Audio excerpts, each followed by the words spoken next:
Pierre, ¿cuál cree que son los principales desafíos de la democracia en la actualidad y las amenazas también? Hay dos desafíos principales de la democracia. El primero es el de la descomposición de lo que podemos llamar sociedades democráticas, ya que la democracia no es simplemente un conjunto de instituciones ni un tipo de régimen político, sino que la democracia también es una forma de sociedad. Y la democracia como forma de sociedad es está en peligro con la explosión de las desigualdades en todo el mundo. Por supuesto, podemos decir que si observamos la situación latinoamericana, estas desigualdades desde hace largo tiempo son muy fuertes. Lo que impacta es que en los países donde se habían reducido mucho, como en Europa, han explotado. Entonces podemos decir que hay una especie de globalización de la inquietud sobre la democracia.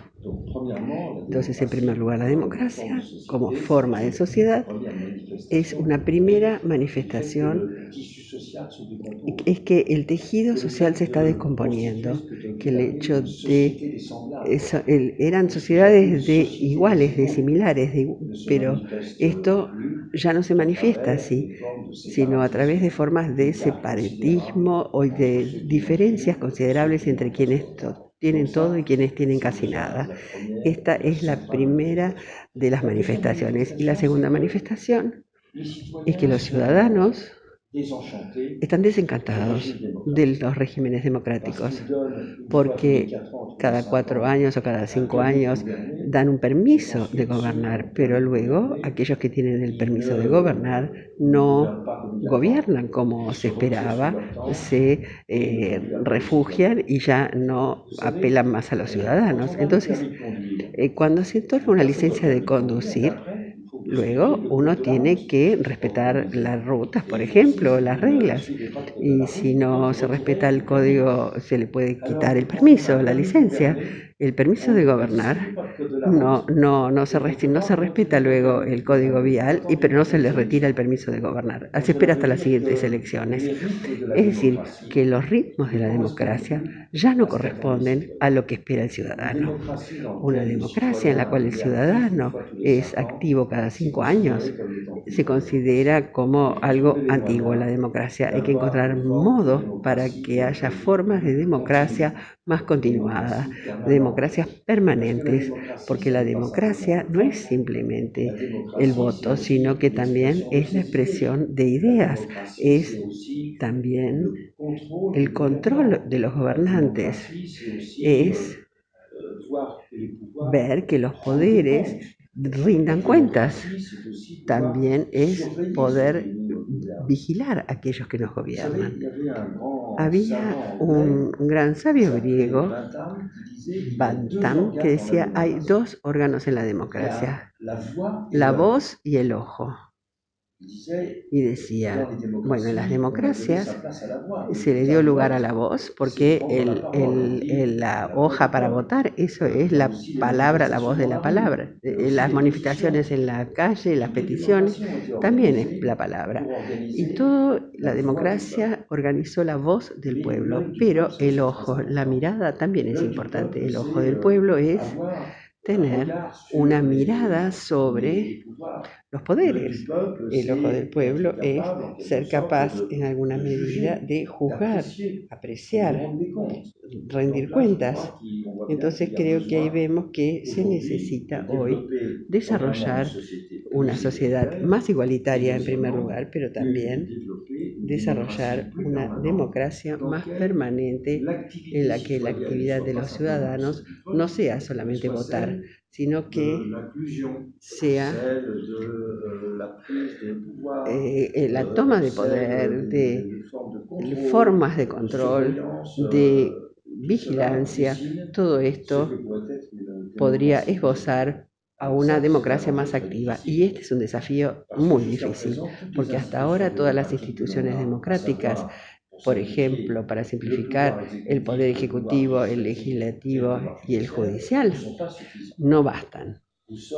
No, estamos en la espera de una segunda revolución democrática para que pueda haber todas estas nuevas funcionalidades y que se las tenga en cuenta. La revolución de la igualdad es muy difícil.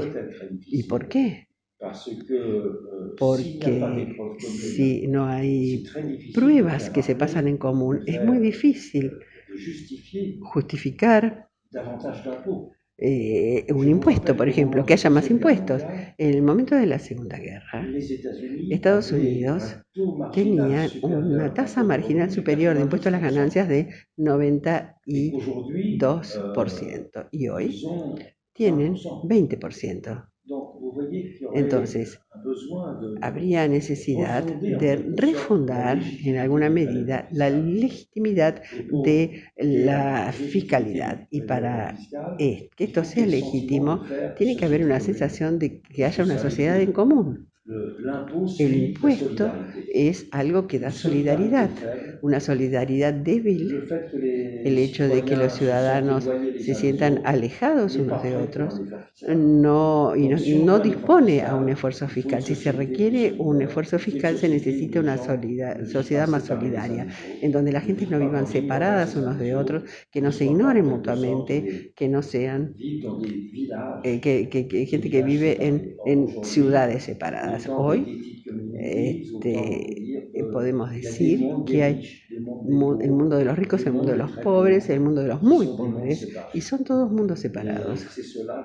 Y esto hay que remediarlo si queremos que haya una modificación. Y hay otra paradoja, es que para reducir las desigualdades también se necesita que los ingresos sean menos desiguales. Para que sean menos desiguales, hay que considerar que hay principios de justicia en esto.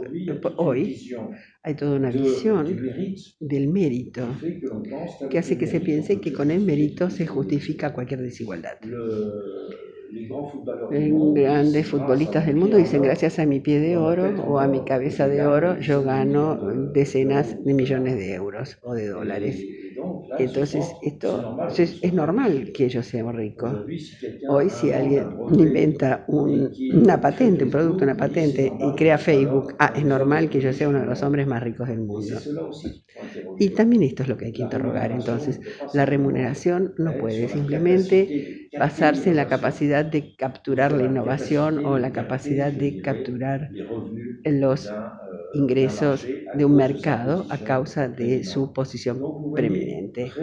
Entonces, responder al desencanto democrático supone todo un trabajo, ya sea en términos de redistribución o de consideración del papel, del mérito, del talento en las sociedades y también del papel que tiene que jugar la mayor proximidad con respecto a la sociedad, la mayor actividad común, que no es fácil. Y hay muchos ciudadanos que no votan porque les parece que no viven en la misma sociedad que los demás, por ejemplo. Ya no se sienten tan ciudadanos realmente. En este momento en el mundo hay distintos conflictos sociales en diferentes países, un fenómeno que se da a nivel global. ¿Usted cree que a partir de estos conflictos puede surgir un nuevo sistema o un cambio? ¿Y cuál es el límite de estos conflictos? Porque parece que en algunos países que por más que cambie el presidente o el gobierno, esas demandas van a continuar. ¿Cree que existe algún punto de contacto entre los conflictos en el mundo y cuál puede ser la consecuencia de estos conflictos? Que haya punto de contacto, podemos decir que hay que desear que haya un punto de contacto, porque todos estos movimientos son movimientos de expresión y también de impotencia, movimientos de expectativa, de exasperación, así como movimientos de esperanza a la vez. Están estas dos dimensiones. Creo que hay que tomar a estos movimientos muy en serio. No son enojos pasajeros, son la indicación de todo el derrumbe silencioso que está viviendo nuestras democracias. Cuando ocurre lo mismo, como cuando se hacen cavernas en las canteras en que se va a buscar material, se infiltra un poco de agua y todo se derrumbe.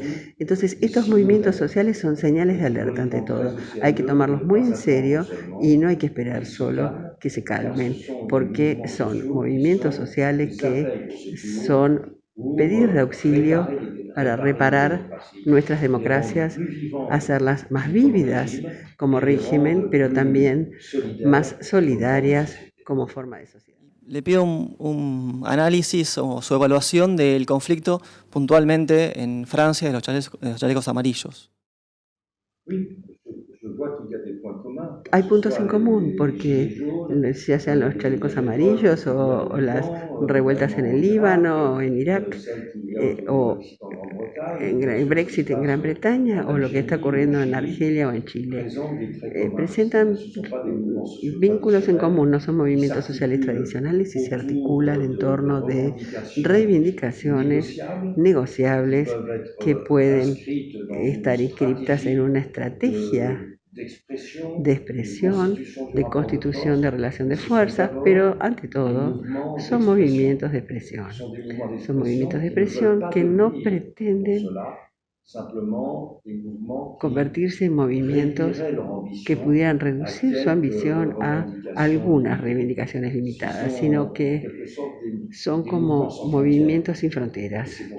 Y por eso es tan difícil discutir con ellos. Se puede negociar una reivindicación salarial, se puede negociar un problema fiscal, se puede negociar un aumento de servicios públicos, pero no se negocia con un malestar generalizado al que